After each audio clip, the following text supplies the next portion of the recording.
लो बच्चों, let's read the question. A string is stretched between two fixed points separated by 75 centimeters. Okay, it is observed to have resonant frequency 420 hertz and 315 hertz. There are no other resonant frequencies between these two. इन दोनों frequencies बीच में कोई और resonant frequency नहीं है. That means ये दोनों कैसी हो गई, कॉन्सिक्यूटिव फ्रिक्वेंसीज हो गई, रेजोनेंट फ्रिक्वेंसीज. कॉन्सिक्यूटिव यानी अगर ये थर्ड है तो ये फोर्थ होगी, ये सेवंथ है तो ये एथ होगी, 13 है तो 14th होगी. ओके, इस वजह से. और ये आपकी क्या है, स्ट्रिंग की लेंथ कंसिडर कर ली जाएगी क्योंकि दोनों एंड पर ये स्ट्रेच्ड है. Okay, these the lowest resonant frequencies for the string.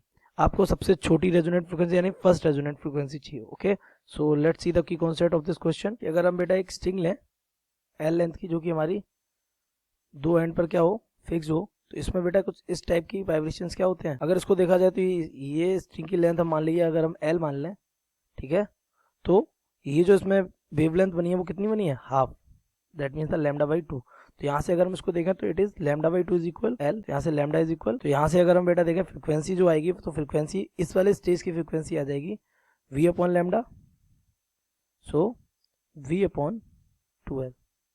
So this is the frequency. अब अगर इसी में अगर हम बीच में दो फ्रिक्वेंसी बनाए तो ये सीधा डबल हो जाएगा, फिर ट्रिपल हो जाएगा, फिर 4 times 5 times. That means the resonant frequencies अगर हम इसकी देखें तो वो हमें मिलेंगी एन v अपॉन 2l. अच्छा, हमें क्वेश्चन में क्या गिवन है कि हमें दो कॉन्सिक्यूटिव रेजोनेंट फ्रिक्वेंसीज गिवन है, एक 315 हर्ट्ज, एक 420 हर्ट्ज. दैट मीन्स अगर ये थर्ड है तो ये कौन सी हो जाएगी, फोर्थ. कंफर्मेशन है नहीं, ठीक है, तो हम मान के चलेंगे हमारी जो nth है,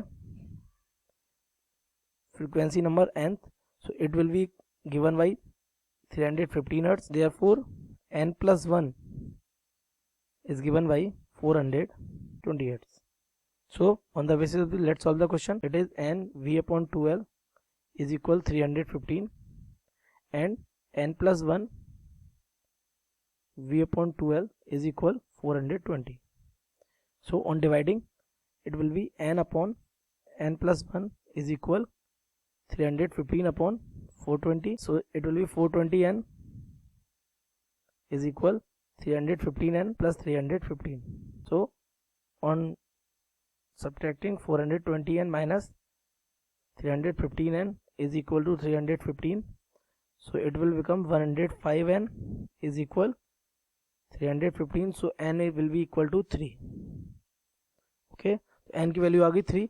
दैट मीन्स ये हमारी कौन सी है, न्यू n, और ये हमारी कौन सी है, दैट मीन न्यू 3 है, और ये हमारी है न्यू 4.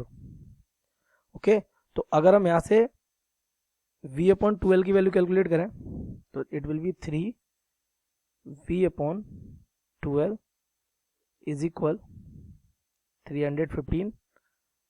तो आपका v अपॉन 2l क्या कैलकुलेट हो जाएगा, 105. अगर इस v अपॉन 2l को ध्यान से देंगे तो इसके आगे फर्स्ट लगा, that is it is the smallest resonant frequency. So smallest resonant frequency is equal to 105 hertz. So let's match the option. First option is correct. I hope you have understood it well. Best of luck.